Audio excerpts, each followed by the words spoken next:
दोस्तों अब हम बात करेंगे इंडियन ओवरसीज बैंक की, जिसका क्वार्टर थ्री का रिजल्ट कंपनी ने आज डिक्लेयर कर दिया है। तो चेक करते हैं कंपनी का क्वार्टर थ्री का रिजल्ट कैसा है, पर उससे पहले चेक करते हैं कंपनी के फंडामेंटल्स। अगर बात करें दोस्तों कंपनी की मार्केट कैप की, तो कंपनी का मार्केट कैप है 87,083 करोड़, जो कि एक लार्ज कैप कंपनी है। उसके बाद बात करें दोस्तों कंपनी की पीई रेशो की, प्राइस टू अर्निंग रेशो की, वो है दोस्तों 37.4, जो कि देखने में कंपनी की वैल्यूएशन अच्छी लगती है, पर फिर भी चेक करेंगे इसके पीयर्स के साथ कंपेरिजन में कि कंपनी की वैल्यूएशन कहाँ स्टैंड करती है। उसके बाद बात करें आरओसीई की, दोस्तों कंपनी की ROC return on capital employed है दोस्तों 4.53%, जो कि एक एवरेज आरओसीई है। उसके बाद बात करें दोस्तों आरओआईसी की, रिटर्न ऑन इन्वेस्टेड कैपिटल, वो भी है दोस्तों 4.53%, जो कि एक एवरेज आरओआईसी है। उसके बाद बात करें दोस्तों प्रमोटर होल्डिंग की, तो प्रमोटर होल्डिंग है दोस्तों 96.4%, जो कि बहुत ही जबरदस्त प्रमोटर होल्डिंग है। उसके बाद बात करें दोस्तों डेट टू इक्विटी की, तो डेट टू इक्विटी है दोस्तों 11.2, जो कि देखने में लगती है बहुत ही ज्यादा, पर फिर भी मैं आपको बता दूं एक बैंकिंग या फाइनेंस कंपनी के लिए ज्यादा डेट टू इक्विटी कोई इशू की बात नहीं होती, क्योंकि कंपनी का मेनली काम ही डेट को लेकर, आगे डेट को देकर उसके ऊपर अर्निंग कमाना होता है इंटरेस्ट के द्वारा। इस वजह से कंपनी के ऊपर डेट टू इक्विटी ज्यादा बना रहता है। तो ओवरऑल अगर बात करूं तो यहाँ डेट टू इक्विटी ज्यादा होने से कोई इशू वाली बात नहीं है। तो ओवरऑल दोस्तों अगर मैं फंडामेंटल्स की बात करूं तो कंपनी के फंडामेंटल्स एवरेज हैं। उसका दोस्तों चलते हैं कंपनी की वैल्यूएशन पर और चेक करते हैं कंपनी की वैल्यूएशन अपने सेक्टर की अदर टॉप कंपनीज के कंपैरिजन में कहां स्टैंड करती है। तो सबसे पहले बात करें स्टेट बैंक ऑफ इंडिया की, उसकी पीई रेशियो दोस्तों 8.13, बैंक ऑफ बड़ौदा की दोस्तों पीई रेशियो है 6.44, पंजाब नेशनल बैंक की दोस्तों पीई रेशियो है 18.99, वहीं आईओबी की इंडियन ओवरसीज बैंक की जो पीई रेशियो है दोस्तों वो है 37.44। तो दोस्तों कंपनी की वैल्यूएशन यहां पर बाकी कंपनीज के कंपैरिजन में काफी ज्यादा ओवर चल रही है। उसके दोस्तों बात करें बुक वैल्यू की, तो पिछले साल के मुकाबले दोस्तों इस साल कंपनी की बुक वैल्यू बढ़ गई है, जो कि 12.17 से बढ़कर 13.36 हो गई है। तो कंपनी के लिए भी अच्छी बात है कि कहीं ना कहीं कंपनी की एसेट वैल्यूज में यहाँ इंक्रीज हुआ है।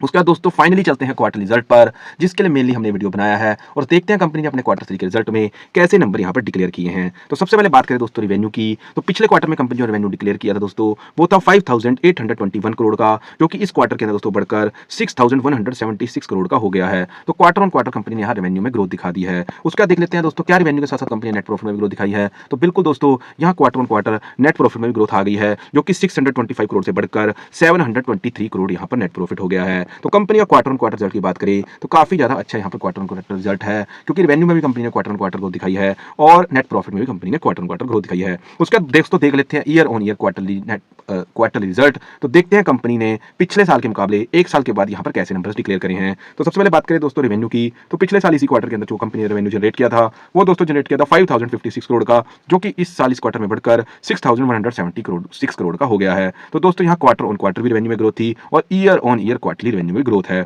उसका दोस्तों देख लेते हैं कंपनी का नेट प्रॉफिट, तो क्या year on year quarterly net profit में ग्रोथ है। तो बिल्कुल दोस्तों यहाँ 555 करोड़ से बढ़कर 723 करोड़ यहाँ per year on year quarterly net profit भी हो गया है।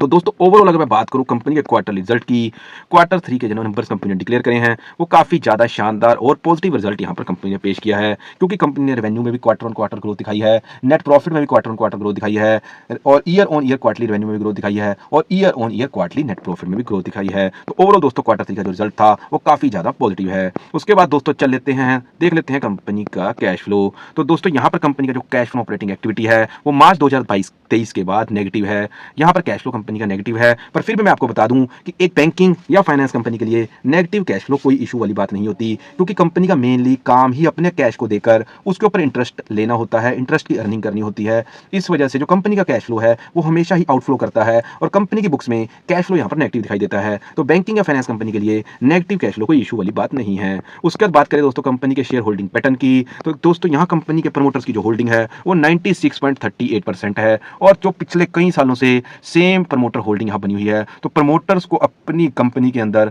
बहुत ही ज्यादा यहाँ पर विश्वास है, और वो किसी भी तरह से पिछले क्वार्टर की तरह इस क्वार्टर में भी यहाँ पर किसी भी तरह की प्रमोटर होल्डिंग को कम नहीं किया गया है, जो कि इन्वेस्टर्स के लिए एक बहुत ही अच्छी बात है। तो ओवरऑल दोस्तों बात करें कंपनी के फंडामेंटल्स की, तो फंडामेंटल दोस्तों कंपनी के एवरेज हैं। अगर बात करें दोस्तों कंपनी की वैल्यूएशन की, तो वैल्यूएशन दोस्तों अपने सेक्टर की अदर टॉप कंपनीज के कंपैरिजन में ज्यादा है। अगर दोस्तों बात करें बुक वैल्यू की, तो पिछले साल के मुकाबले इस साल बुक वैल्यू बढ़ गई है। अगर बात करें दोस्तों क्वार्टर थ्री के रिजल्ट की, तो क्वार्टर थ्री का रिजल्ट दोस्तों काफी ज्यादा पॉजिटिव आया है। कंपनी ने रेवेन्यू में क्वार्टर ऑन क्वार्टर में ग्रोथ दिखाई है, कंपनी ने रेवेन्यू में year on year quarterly growth दिखाई है, कंपनी ने नेट प्रॉफिट में भी क्वार्टर ऑन क्वार्टर ग्रोथ दिखाई है, और कंपनी ने नेट प्रॉफिट में ईयर ऑन ईयर क्वार्टरली भी ग्रोथ दिखाई है। उसके बाद बात करो दोस्तों कंपनी के कैश फ्लो की, तो कैश फ्लो दोस्तों यहाँ पर नेगेटिव है, पर मैंने आपको बताया है कि बैंकिंग या फाइनेंस कंपनी के लिए नेगेटिव कैश फ्लो कोई इशू वाली बात नहीं है। उसके बाद बात करें दोस्तों प्रमोटर होल्डिंग की, तो प्रमोटर होल्डिंग दोस्तों यहाँ बहुत ही ज़बरदस्त है, जो कि 96.38% है और उसके इस क्वार्टर के अंदर भी किसी तरह से यहाँ प्रमोटर्स ने अपनी होल्डिंग को ना तो कम किया है और ना ही बढ़ाया है, कम नहीं किया, तो ये इन्वेस्टर्स के लिए एक अच्छी बात है। तो दोस्तों ये था मेरा एनालिसिस क्वार्टर 3 रिजल्ट का